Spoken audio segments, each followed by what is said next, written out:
asked that, I found out. So Yeah. So what are your thoughts as of right now about the who, the what?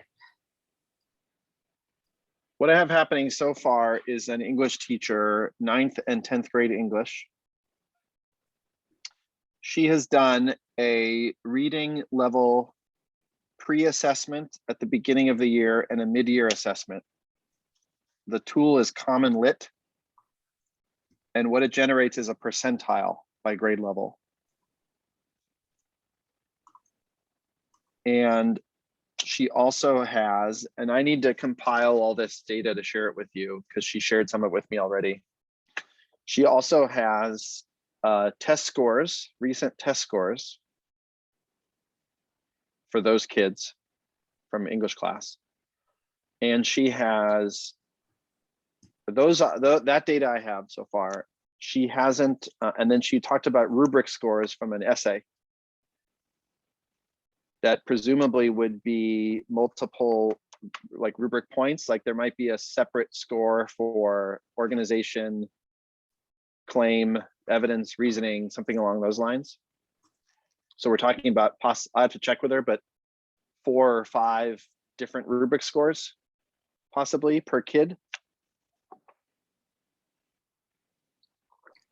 And she's interested in making sense of that data and looking for correlations and things like that. And the same kids take AP World History. So we also might want to layer on top of that some data from that class.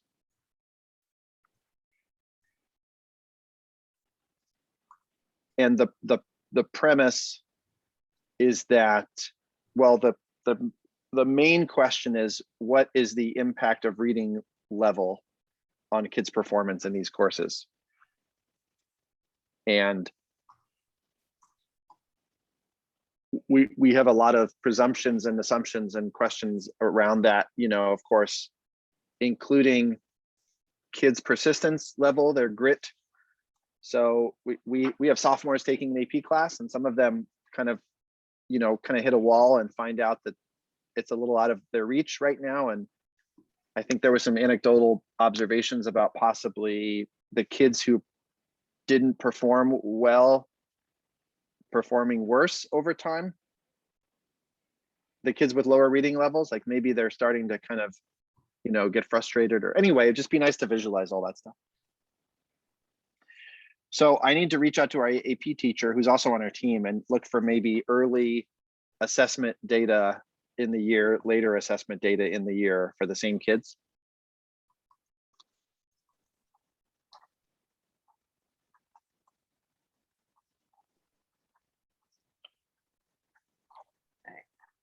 And then I have a math related question whenever you're ready, but we can talk more about this if you want to. No, that works. And you would be able to give us non-student identified, like, could you put it in student IDs or something like that so that we wouldn't see names? Yeah. Or you could just have first names or something like that with no last name. Although if there's more than one of a student name, which is quite common, that might be an issue. But basically taking anything that would identify the individual out. Okay. And what is the timeline for me getting like all of the data that we want crunched to, I'm assuming I give it to you? Mm-hmm. I like a week before would be great if possible. If not a few days before, but just ideally in advance, because this is something that's a little more technical, and they probably want to be able to spend a little bit more time digging in and looking across the information. Yeah, I'm gonna shoot for if I can, the end of next week, because that's when our break starts, and the 21st, we're off for 2 weeks. So the 21st is the Thursday of our first week back. So my options would be either to get it to you by the end of next week or do it over spring break. So, which is possible, but before break, I'm going on a college trip with my son. All that kind of fun stuff is happening. So awesome. Yeah. Okay, so you'll aim for next Friday. And if you need help, like sending it to me and I can help anonymize it or compile it, just let me know, Okay. you know, what would work best. Um,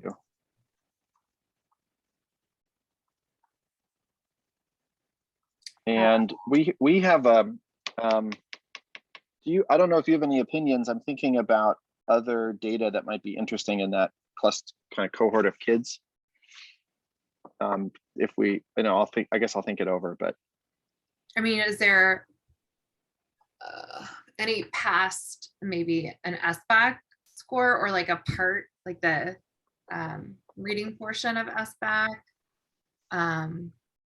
Or maybe anything in science or mathematics that's actually reading related, because it seems like you're looking at whether a reading level is kind of predictive of student performance for your specific students. And then the other question I would have is, are there reading supports for those students, or basically once you know their reading level, what is done with that information? right. So that's sort of getting at the MTSS stuff. So really the reason our school signed on to begin with is that we don't have those reading supports. So the whole, like, we chose the academic direction. We're doing the MTSS stuff, and it's because from my little corner of the world, we have an open access AP policy, which is great. So we don't have prerequisites, anyone can take it. And we have 35–40% of our sophomores taking AP World, and there is a reading barrier, and we're realizing, as one small example, that that's a group that needs support. So we're kind of for me to attach this to the MTSS conversation, this would sort of highlight a need for a universal screening process, for built-in reading supports. That's kind of what that's where I'm coming from in this, that maybe it'll kind of help us see that need our school has.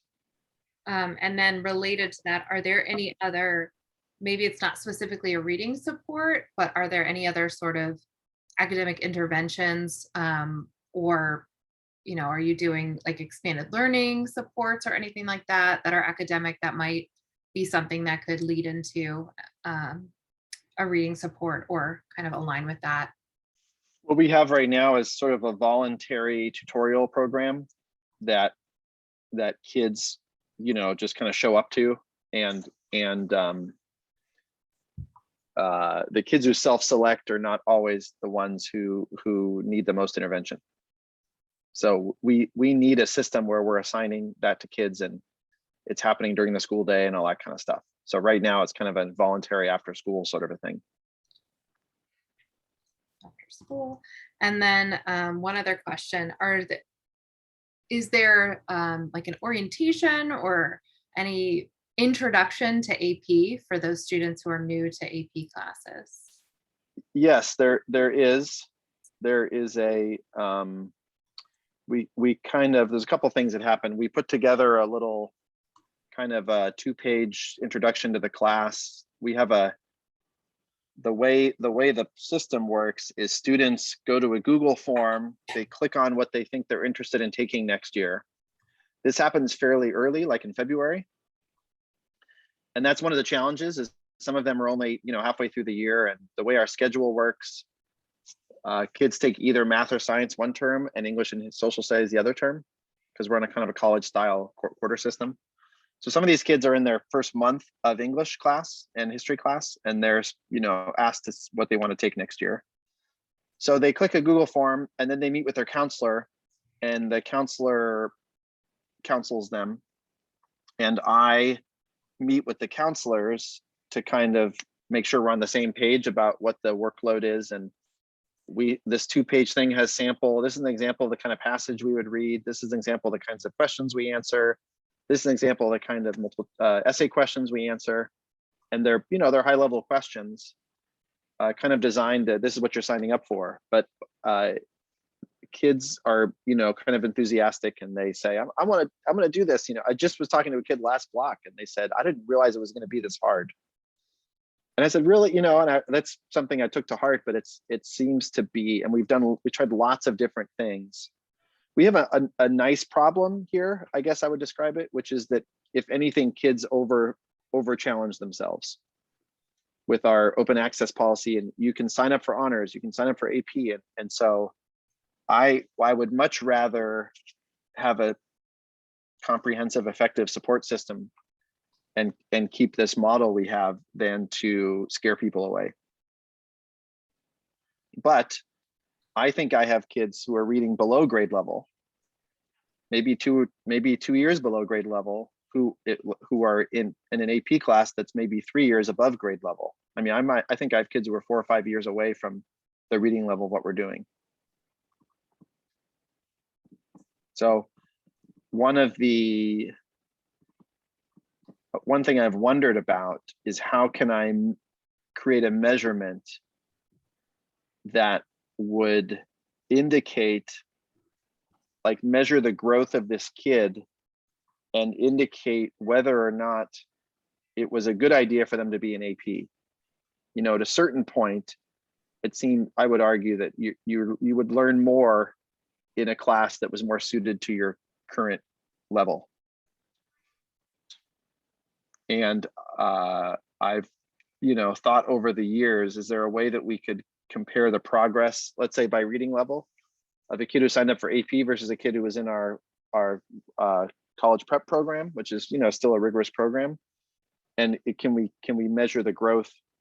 This is where you start to get into all the, the MTSS stuff about tracking performance by standards and everything. So we're not there yet, but I think it would help to have the conversation with a student in terms of having some baseline data to fuel that counseling conversation.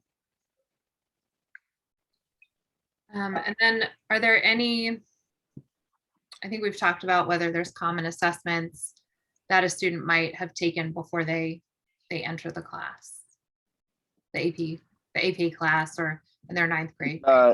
Yeah, there would be a 9th grade writing common assessment. Should be.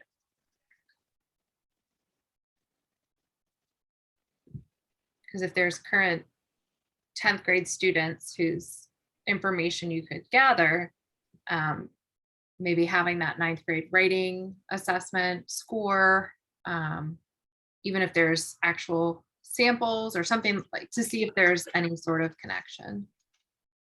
And I have to say that the caveat about this, which I'm sure you'll understand, is that for the kids we're talking about right now, that would be from our distance learning year. Yeah, that's true. Mm-hmm. And normally these would be on demand, in class, kind of timed writing things, but there was a lot of timed writings at home, like time yourself for 45 minutes, kids, I mean, who knows what was going on. So that's an interesting idea, but I'd have to kind of see what people think about that in terms of that data. So that's the writing and reading. Right. You said you had a mathematics idea as well. So in the first question from my math teacher was, in this conversation, is there something, you're talking about a reading level test, I'm not aware, said the math teacher, neither am I. Is there something like a quote reading level test for math that measures, for instance, numeracy, skill with mathematical reasoning that could fuel these kinds of conversations? We don't have that at the moment, but I don't know if you know anything like that. Like a numeracy screener, essentially? I guess, yeah. For which specific, you guys do integrated? Yeah. Right? So for IM 1, 2, anything like that, or? I'm pretty sure that the class that Pam teaches is Math 3. Okay. I can try that while we're talking. I can see if I can double check that. Okay.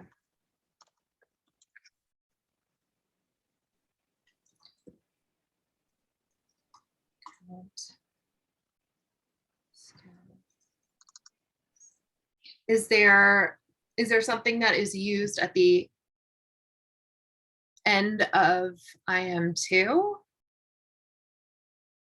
that could be indicated or kind of aligned to that concept?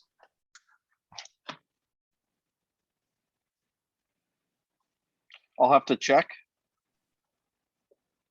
I'm just thinking about what's the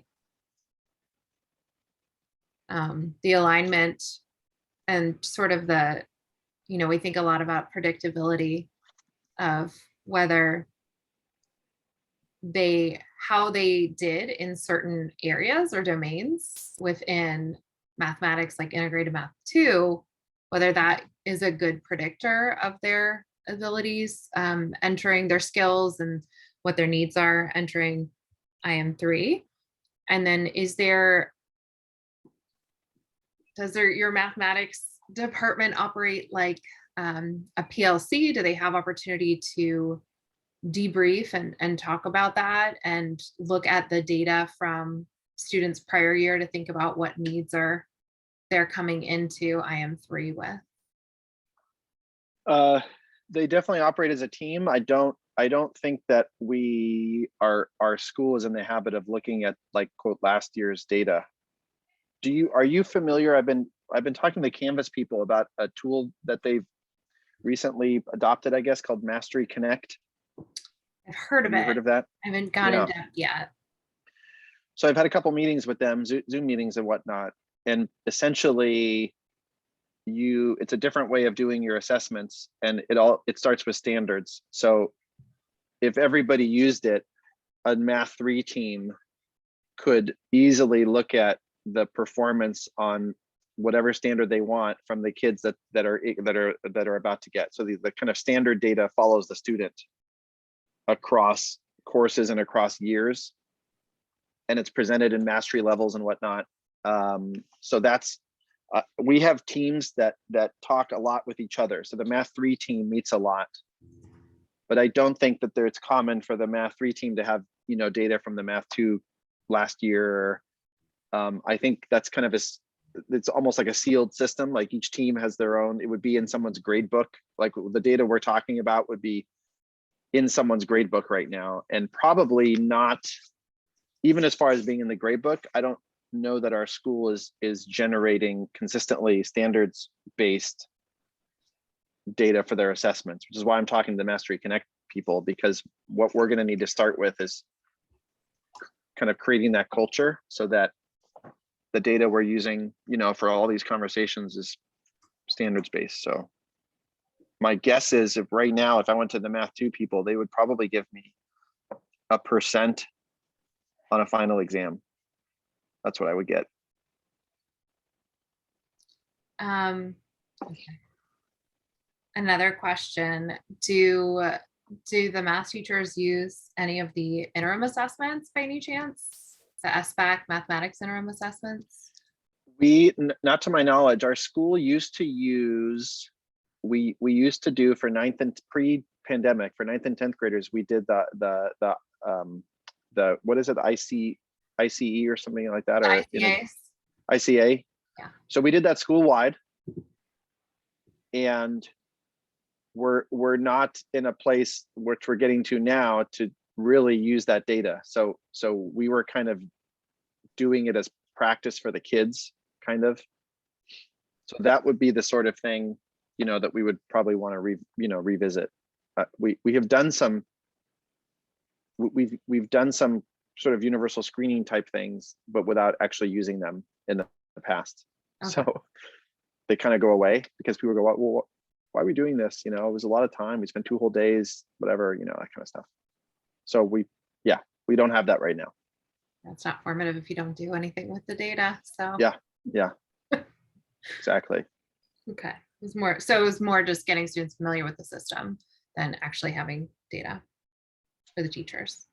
Yeah, I mean, I think we intended to do something with the data, but it just didn't. There wasn't you have to kind of create those protocols in advance before you gather the data. Otherwise, it just nobody does anything with it. So we had a schedule built in. We had time created to give the assessment, but we didn't have time created to do anything with the data, that kind of stuff. Mm-hmm.